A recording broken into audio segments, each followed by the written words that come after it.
அனைவருக்கும் இதயத்தின் பொங்கல் நல்வாழ்த்துக்கள். பொங்கலோ பொங்கல்.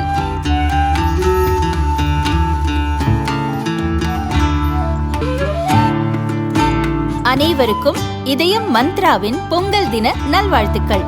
பொங்கலோ பொங்கல். இப்போது புதிய அறிமுகம் அச்சி ஹோட்டல் சாம்பார் 50 கிராம் ரூபாய் 20 மட்டுமே. Wherever you go, whatever you do, throw a little at it. Omax, Vest and Briefs. T20 உலகக்கோப்பை கிரிக்கெட் போட்டியை இந்த முறை இந்தியாவும் இலங்கையும் இணைந்து நடத்துகின்றன. பிப்ரவரி 7 முதல் மார்ச் 8ஆம் தேதி வரை போட்டி நடக்கிறது. இந்தியாவில் 5 இடங்களிலும் இலங்கையில் 3 இடங்களிலும் போட்டிகள் நடக்கின்றன. வங்கதேசத்தில் லோக்சபா தேர்தல் நடக்க இருக்கும் நிலையில் அங்கு கடும் பதற்றம் நிலவி வருகிறது.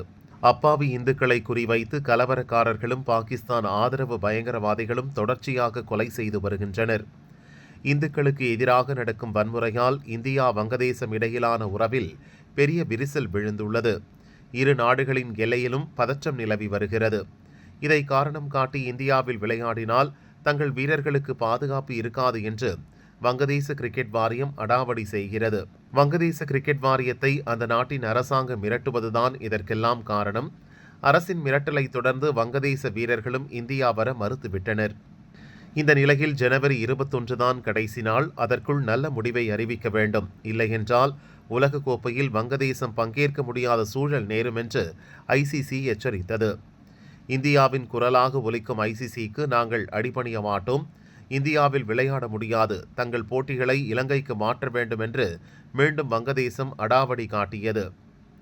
இந்த நிலையில் ஐசிசி போர்டு இன்று அவசரமாக கூடியது. அதில் 15 இயக்குநர்கள் பங்கேற்றனர். வங்கதேச விவகாரம் குறித்து ஆலோசிக்கப்பட்டது. முடிவில் இயக்குநர்களிடம் வாக்கெடுப்பும் நடத்தப்பட்டது. 15 பேரில் வெறும் 2 பேர் மட்டுமே வங்கதேசம் நிலைப்பாட்டுக்கு ஆதரவு தெரிவித்தனர். மற்ற 13 பேரும் திட்டமிட்டபடி வங்கதேசம் அணி இந்தியா வந்து விளையாட வேண்டும் என்று கூறினர். வங்கதேசம் தவிர அந்த நாட்டுக்கு ஆதரவளித்த இன்னொரு நாடு பாகிஸ்தான்.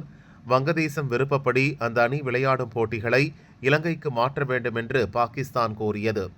ஆனால் அதை மற்ற இயக்குநர்கள் அனைவரும் நிராகரித்து விட்டனர். முடிவில் வங்கதேச அணிக்கு இறுதி கெடு விதிக்கப்பட்டது. அதன்படி மேலும் ஒரு நாள் அவகாசம் வழங்கப்பட்டுள்ளது. வியாழக்கிழமை தனது இறுதி முடிவை வங்கதேசம் அறிவிக்க வேண்டும். இந்தியாவில் விளையாட முடியாது என்று மீண்டும் சொன்னால் வங்கதேசம் அணி உலகக்கோப்பை போட்டியிலிருந்து நீக்கப்படும். அதற்கு பதில் ஸ்காட்லாந்து அணி புதிதாக சேர்க்கப்படும் என்று ஐசிசி இப்போது திட்டவட்டமாக கூறிவிட்டது. வங்கதேசம் அணி இப்போது குரூப் சியில் இருக்கிறது. அதில் வெஸ்ட் இண்டீஸ், இத்தாலி, இங்கிலாந்து, நேபாளம் ஆகிய நாடுகள் உள்ளன. குரூப் பியில் இலங்கை, ஆஸ்திரேலியா, ஓமன், ஜிம்பாப்வே, அயர்லாந்து ஆகிய நாடுகள் உள்ளன. இதில் அயர்லாந்துக்கு பதில் தங்களை குரூப் பியில் சேர்க்க வேண்டும் என்று வங்கதேசம் கோரியது. இது நடந்தால் வங்கதேச அணி லீக் சுற்று முழுவதையும் இலங்கையில் விளையாட முடியும். இதை பாகிஸ்தானும் வழிமொழிந்தது. ஆனால் இந்தியாவில் ஆடுவதாக இருந்தால் போட்டியில் பங்கேற்கலாம், இல்லை என்றால் வேண்டாம் என்று ஐசிசி திட்டவட்டமாக சொல்லிவிட்டது. இது வங்கதேசம் அணிக்கு பெரும் பின்னடைவை ஏற்படுத்திவிட்டது.